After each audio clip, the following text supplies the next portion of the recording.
Estamos en este estudio con la doctora María Teresa Torres Aguilar. María Teresa es consultora internacional de seguridad o en seguridad multidimensional y, entre otras cosas, michoacana, que eso es importante en estos momentos. Siempre es importante ser michoacano, pero en este caso, tratándose del foco de atención principal que estamos poniendo en Michoacán por obvias razones, sabemos que en muchos lugares de la República hay situaciones muy graves, muy delicadas de violencia, de criminalidad, de homicidios, de desapariciones. Es una situación bastante grave y extendida, pero el foco Michoacán tiene que ver evidentemente con el detonador de una movilización, le han llamado el movimiento El Sombrero, desde Uruapan a raíz del asesinato del presidente municipal Carlos Manzo.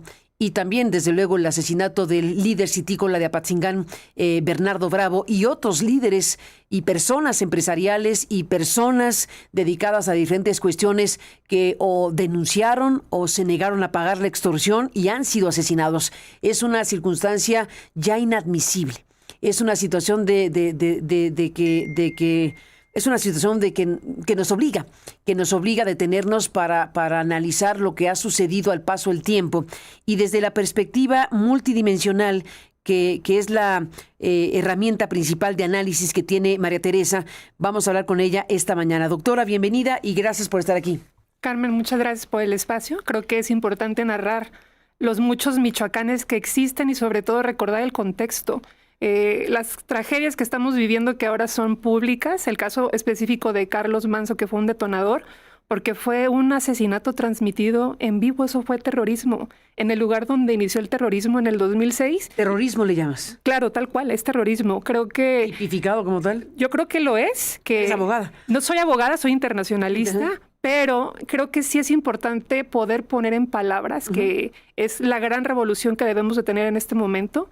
Quienes han sido ejecutados como Bernardo Bravo, también con 12 días de diferencia con Carlos Manzo, lo han hecho porque tuvieron la valentía de poner en palabras lo que estaba ocurriendo sin ser escuchados. Creo que es terrorismo porque lo que buscan infundir con esto que ha estado ocurriendo es terror en la población, pero además en una población que está totalmente sola. Creo que el Plan Michoacán, si no incluye una revisión del gobierno del Estado, que ha sido en gran medida causante de mucha de la degradación que se ha vivido en Michoacán, no solamente en términos sociales, sino en términos institucionales. Si eso no se visibiliza, todo va a quedar en muchas ganas de narrar algo que no está existiendo en el territorio. Cuando dices multidimensional, bueno, estás hablando de cuáles son los espacios, cuáles son las placas de explicación. Básicamente me he terminado convirtiendo como en una traductora para decirle a instituciones, a organismos, a academia, cuál es la chamba y la diferencia entre seguridad ciudadana, convivencia, seguridad humana, por qué gobernabilidad no es gobernanza y cómo eso interactúa y se demuestra luego en tragedias como las que ocurren. Yo para venir a visitarte y a reflexionar contigo me puse a estudiar contextos y hay uno en particular que se ha olvidado. El 25 de abril, si no mal recuerdo, fue en el mes de abril, hubo una suerte de bloqueos carreteros en 3 estados diferentes y Michoacán fue el único en donde duraron aproximadamente 2 días, pero hubo 30 municipios al menos contabilizados en donde esos municipios estuvieron alterados también en el orden, es decir, no había condiciones de gobernabilidad, que es muy delicado, Carmen. Hay regiones en Michoacán en donde se vive una guerra asimétrica que dejó de ser de baja intensidad porque se utilizan minas terrestres antipersonas, se utilizan drones que han sido dinamitados en civiles, en tropa, y esta falta de reconocimiento hace que la tragedia se incremente. ¿Guerra asimétrica significa que el crimen es más fuerte que el Estado? ¿O cuál es pero por supuesto que sí. En zonas de Apatzingán como el Alcalde y el Guayabo hay un desplazamiento forzado que ya también documentó la ACNUR, trabajando con el Observatorio de Seguridad Humana de Apatzingán, donde hay al menos 2,000 personas registradas, familias enteras, que han tenido que salir por causa de las violencias letales que se están registrando ahí hace por lo menos 2 años, Carmen. Y esto no se ha reconocido. Un plan que no incluye hablar de desplazamiento forzado, hablar de trabajo con adolescentes. Recordemos que también el reclutamiento, este chico que era un kamikaze, básicamente quien llegó a ejecutar a Carlos Manzo, está dentro del rango de edad de lo que también dice INEGI. Entre 14 y 25 años de edad, si eres hombre, la causa de mortalidad número 1 son homicidios dolosos. De 14 a 25. Así es. Este tenía 17. Así es. Sí, además uno tendría que preguntarse, ya no lo sabremos porque lo mataron, que también es un tema, ¿no? Ahí, dentro del proceso de investigación tendrá que esclarecerse entre por qué se retiró a la Guardia Nacional y luego regresó, y todo lo que se ha dicho al respecto. Y en este caso específico, por qué esa persona decidió disparar en contra del asesino, estando ya sometido, estando ya pues rodeado y sometido. Ese es un tema muy inquietante, pero al final no podremos saber demasiado una vez que esta persona ya murió. El tema, justamente creo que eso lo hace parecer todavía más sospechoso y hace que se haga más grande la división entre ciudadanía e instituciones, porque estos protocolos o ausencia de ellos, tú te dabas cuenta mientras estaba la transmisión y los diferentes frentes de la transmisión durante el asesinato y posterior, no había un protocolo de respuesta articulado entre quienes se supone estaban encargados de cuidar a Carlos Manso, porque veías a todo mundo correr frenético y cuando son protocolos no están a disposición del estado emocional del líder a cargo. Y lo que ha estado pasando con la falta de institucionalización es justamente eso. Tú imagínate el mensaje que se lanza cuando tienes duda de quién estaba resguardando a este chico, pero además recordemos también que tanto Carlos Manso como Bernardo Bravo estaban, se supone, siendo cuidados por el Estado, que estaban siendo resguardados. Y cuando hay un protocolo que es serio, que es profesionalizado, no está a disposición de en qué condiciones se encuentra quien estás cuidando y resguardando. Y esta falta de claridad también institucional, un ejemplo que es inminente. El gobierno del estado está presumiendo que ya Michoacán salió de la lista de los 10 estados con más homicidios en el país. Y resulta que el secretario ejecutivo está diciendo no, sigue en el 6º lugar. Pero además si decimos que no se están contabilizando los abatidos, y además si estamos diciendo que no se están contabilizando las personas desplazadas. Los abatidos son los que mueren con la acción de la autoridad. Así es. Así le llaman. Así le llaman, abatidos. Y esos no se están contabilizando en alguna numeral extraña. ¿Cómo? No se están contabilizando, tal cual. En el Observatorio de Seguridad Humana de Apatzingán nos pusimos a analizar justamente este tema porque decíamos, es que cómo es posible que no se refleje la cifra de abatidos porque se consideran como si fueran ciudadanos de otra clase, ¿no? Al final de cuentas. Como que no cuentan. No cuentan. Básicamente esa es la narrativa institucional que no se socializa. Por eso creo que es importante. ¿Es muy delicado esto? Claro que sí. ¿Y hay alguna cifra extraoficial?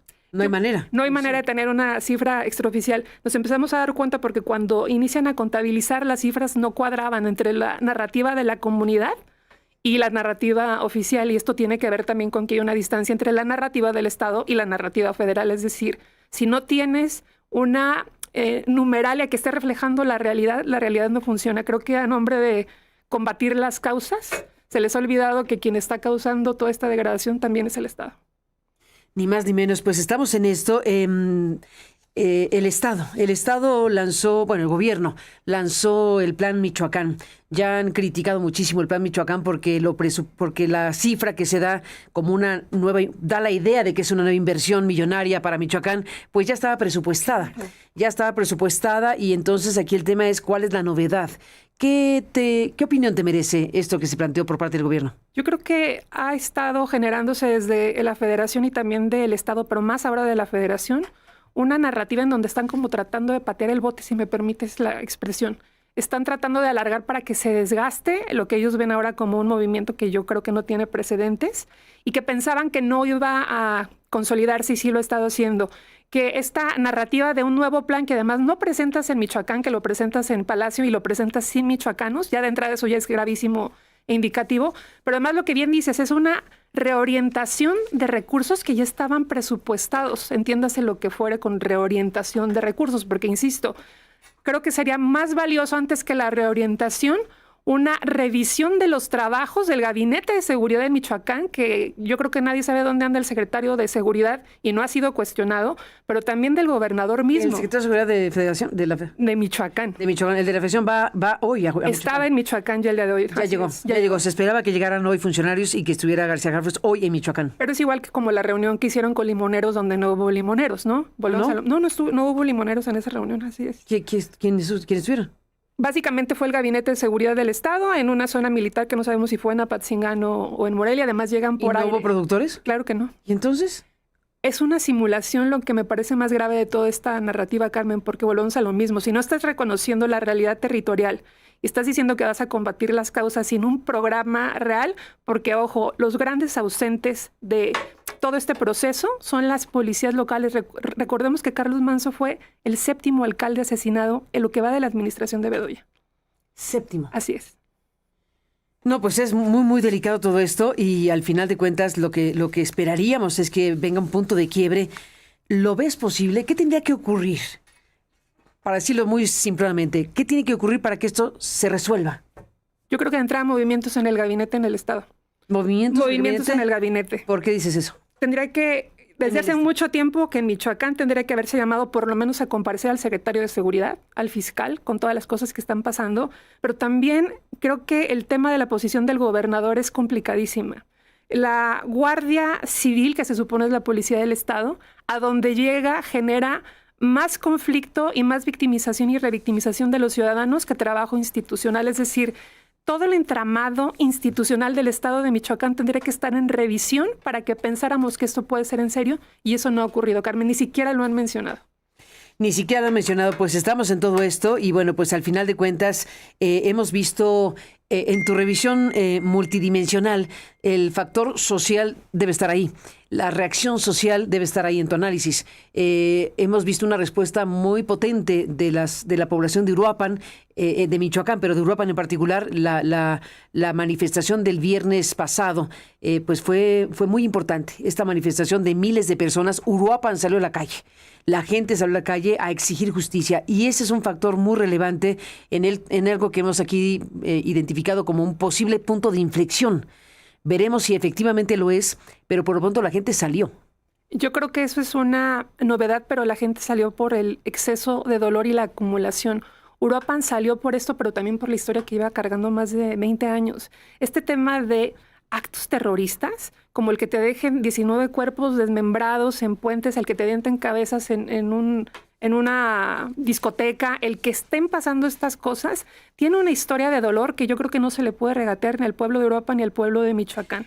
Michoacán es el lugar donde arrancó la llamada guerra contra el narco de Felipe Calderón, también michoacano como tú, presidente de México, y hay un punto de quiebre en la historia nacional cuando se dice que a petición de Lázaro Cárdenas Battel, que hoy trabaja en la presidencia de la República y que está en la comisión de la reforma electoral, Lázaro Cárdenas Battel se ha dicho, fue quien le pidió al presidente, oiga, hay que hacer algo en Michoacán, pidiendo ayuda de la Federación, pues como gobernador del lugar, y entonces a partir de eso, siendo Michoacán algo tan cercano al entonces presidente Felipe Calderón, ahí arrancó un asunto que trastocó los ejes. En tu análisis histórico y como michoacana, ¿qué me dices de esta responsabilidad histórica? Porque al final hoy seguimos oyendo es culpa de Calderón. Y sí debe ser culpa de Calderón, una parte importantísima, pero a ver, ¿qué hacemos con todo esto? ¿Qué hacemos con la revisión histórica de lo que se hizo, cómo se hizo, lo que se debe hacer y las consecuencias de todo este proceso que lleva todos estos años y que nos tiene en 2025 con una circunstancia crítica como la que tiene Michoacán y el país? Yo creo que uno de los grandes éxitos de Carlos Manzo, yo fui muy crítica de su labor como alcalde, dice un medio de investigador francés, que él se comportaba más como sheriff que como alcalde, y creo que es verdad. Pero algo que hizo Carlos Manzo muy bien fue el lanzar este mensaje de me voy a hacer cargo. Tienen una autoridad que se va a hacer cargo de esto que está ocurriendo. Y no cayó en la narrativa que está cayendo, dice Lorena Cortés, que el gobierno del Estado se convirtió en un narrador de la tragedia en lugar de hacer gobierno. Creo que más que narrador de la tragedia. En un narrador de la tragedia, en lugar de estar gobernando como gobernar con el verbo, ¿no? Y resolviendo, empieza a narrar la tragedia y hasta se victimiza por momentos, ¿no? ¿Cuál ha sido la gran diferencia? Creo que cuando empieza el proceso con Felipe Calderón fue literalmente a petición de Lázaro Cárdenas Battel, que a diferencia de Carlos Manzo sí tuvo una respuesta federal contundente. Recordemos también que Leonel Godoy era entonces secretario de gobierno y que después se convirtió en gobernador de Michoacán. Sí. ¿Qué ha pasado? Creo que hay una desarticulación histórica en torno a qué orden de gobierno está haciendo qué cosa, pero que a diferencia, por ejemplo, del resto de los planes que han ocurrido, en aquel momento el objetivo central era recuperación de gobernabilidad. Después empezaron a incrementar cosas como el tema de atención a las causas, hay que meter el componente social, pero si haces eso desde el escritorio, Carmen, si no vas al territorio, si no estás reconociendo esta guerra asimétrica, si no hablas de los desplazados, si no hablas de un trabajo específico con los adolescentes que estamos perdiendo, no va a haber un trabajo real de fondo, pero más aún, si no hay una crítica seria respecto de la institucionalidad o la degradación de esta en Michoacán, no va a haber cambio alguno. Creo que necesitamos pensar a largo plazo y una cosa bien importante, Michoacán no es Morelia. Que se reúnan solamente con empresarios de Morelia y se tomen fotos, eso no es Michoacán y creo que también es grave. Y ojo, también creo que hay muchos perfiles, por desgracia, empresariales y ciudadanos que a manera de acaparar la atención de con quién tienen contacto en ese espacio central, se olvidan del resto y piensan que el resto de Michoacán es periferia. Creo que se necesita hacer un trabajo muy serio en términos de articular una mejor ciudadanía, una gobernanza estratégica y hacer que el gobierno del Estado haga el trabajo para el que se alquiló, nada más. Pero meterlo a una Contraloría Social sería interesantísimo para revisar cómo están los procesos institucionales, porque donde solamente hay declaraciones de condenas enérgicas y no hay un proceso institucionalizado para dar seguimiento, va a seguir habiendo tragedia, Carmen. Va a seguir habiendo tragedia. Lamentablemente es un pronóstico que duele escucharlo. Duele escucharlo, pero yo creo que, insisto, poner en palabras la realidad con mucho rigor y con mucha transparencia también es una forma de honrar a quienes ya nos han arrebatado en este proceso. Pues ahí está tu revisión, María Teresa Torres Aguilar, consultora internacional de seguridad multidimensional. Te aprecio mucho tu presencia y pues seguiremos hablando. Se ha hablado mucho de la marcha del 15 de noviembre.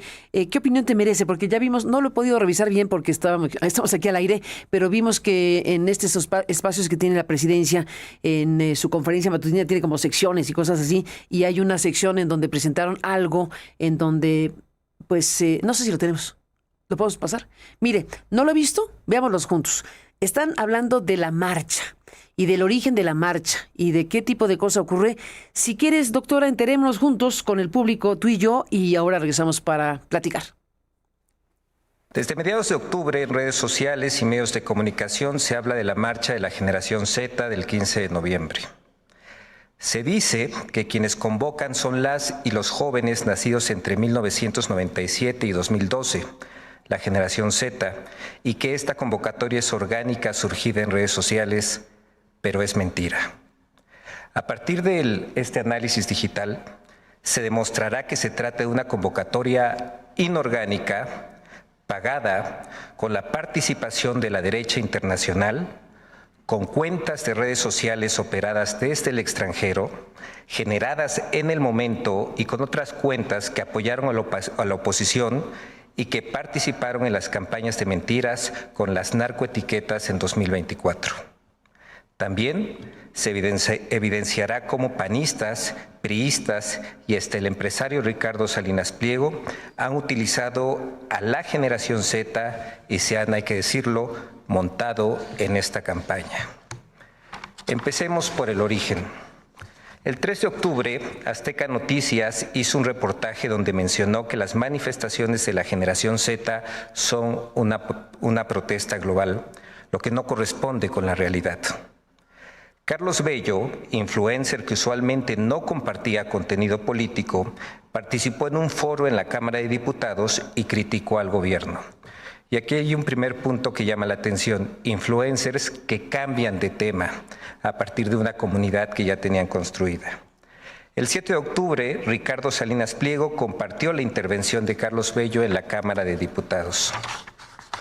El 12 de octubre, Carlos Bello publicó en sus redes sociales que estaba organizando una marcha sin decir la fecha ni la causa.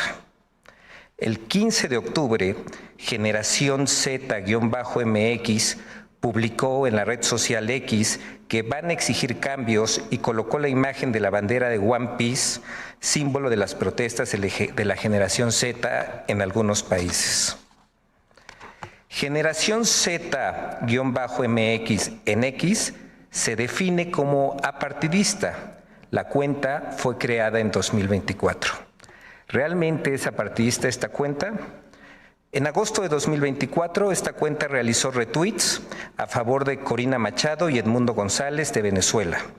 Además, dio retweets al medio Reacción Nacional, medio de derecha que publica contenido en contra de gobiernos progresistas en Latinoamérica y a favor del presidente de Ecuador. También hizo retweet a Edmundo Menoni, activista de derecha venezolano y que, dicho sea de paso, suele publicar mentiras. Después de agosto de 2024, esta cuenta se mantuvo en receso y volvió a tener actividad hasta el 15 de octubre de 2025. un año y 2 meses después. Un año y 2 meses de una cuenta sin actividad. El 16 de octubre, Revolucionarios Mexicanos, cuenta abierta en TikTok el 12 de octubre, es decir, solo 4 días antes, hizo la primera publicación para invitar a la generación Z a una marcha el 15 de noviembre para exigir, ojo aquí, la revocación de mandato. Un tema en específico, la revocación de mandato. Generó más de 10 contenidos con inteligencia artificial invitando a la marcha durante los siguientes días. El 19 de octubre, Somos Generación ZMX inauguró sus cuentas de TikTok e Instagram con el logo de la bandera One Piece. El mismo día tuvo sus primeras publicaciones, donde con inteligencia artificial realizaron videos para invitar a la generación Z a ser parte de un cambio, supuestamente, y exigir la revocación de mandato. Esta cuenta tiene una página de internet donde tiene un foro, es decir, un servidor en la plataforma Discord, donde se comunica en tiempo real. En la información de la cuenta de Instagram de Somos Generación ZMX, se encontraba el link para firmar la iniciativa de Claudio X González, Salvemos a la Democracia. Movimiento ligado con la Marea Rosa, también supuesto movimiento apartidista, que como vimos en la realidad y en sus manifestaciones, no era partidista. La cuenta Revolucionarios Mexicanos volvió a invitar por medio de 2 videos en TikTok a una marcha el 15 de noviembre. Sin embargo, dentro de sus videos comenzaron a publicar temas contra la Cuarta Transformación. El 21 de octubre, Alessandra Rojo de la Vega, actual alcaldesa de la alcaldía Cuauhtémoc en la Ciudad de México, que tampoco es apartidista, invitó a Carlos Bello, el influencer, a su podcast y criticaron al gobierno. Se llevó a cabo un live Somos Generación ZMX, donde se difundió la marcha del 15 de noviembre y se observaron perfiles de derecha como Quique Mireles, vocero panista, y Armando Saucedo, influencer regiomontano, que abrió su TikTok en 2023. Este en principio generaba contenido de tips y después comenzó a hablar de política. Vemos los cambios de tema. El 23 de octubre, el influencer Carlos Bello subió un video a redes sociales donde supuestamente auditó a la alcaldesa de la Cuauhtémoc y esta respondió sin errores. ¿Quiénes convocan a esta marcha? Después de que se dio a conocer la convocatoria de la marcha el 15 de noviembre, se detectaron 179 cuentas en TikTok y 359 comunidades en Facebook que comenzaron a impulsar la información de Generación Z de manera sincronizada. 50 de las 179 cuentas de TikTok tuvieron su primer posteo en octubre o noviembre, lo que nos dice que fueron creadas ex profeso para mover de manera simultánea este tema. Y aquí están algunos ejemplos de las cuentas en TikTok. Quienes convocan, seguimos viendo las cuentas de TikTok que tuvieron su primera publicación entre octubre y noviembre de 2025. Aquí también presentamos que de las 359 cuentas analizadas en Facebook que comenzaron a publicar sobre el tema Generación Z a partir del 26 de octubre, 28 de estas cuentas tienen administradores en el extranjero. Es un movimiento que se impulsa desde el exterior de México. Aquí están los ejemplos de páginas en Facebook que tuvieron su primera publicación sobre la Generación Z entre octubre y noviembre. Los estamos viendo. Y aquí están los ejemplos de algunas de las 28 páginas que tienen administradores de otro país.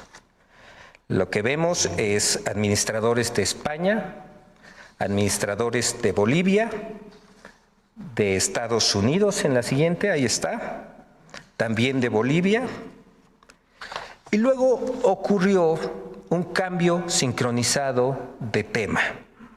Del 16 al 26 de octubre, las cuentas que mencionaban la marcha se referían a ella como una marcha pacífica.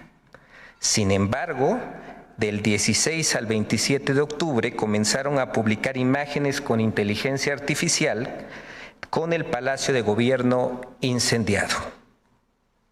A partir del 1 de noviembre, después del lamentable asesinato del alcalde Carlos Manso, de manera sincronizada las comunidades y páginas cambiaron el motivo de la marcha en torno a este suceso, dejando en segundo plano la revocación de mandato.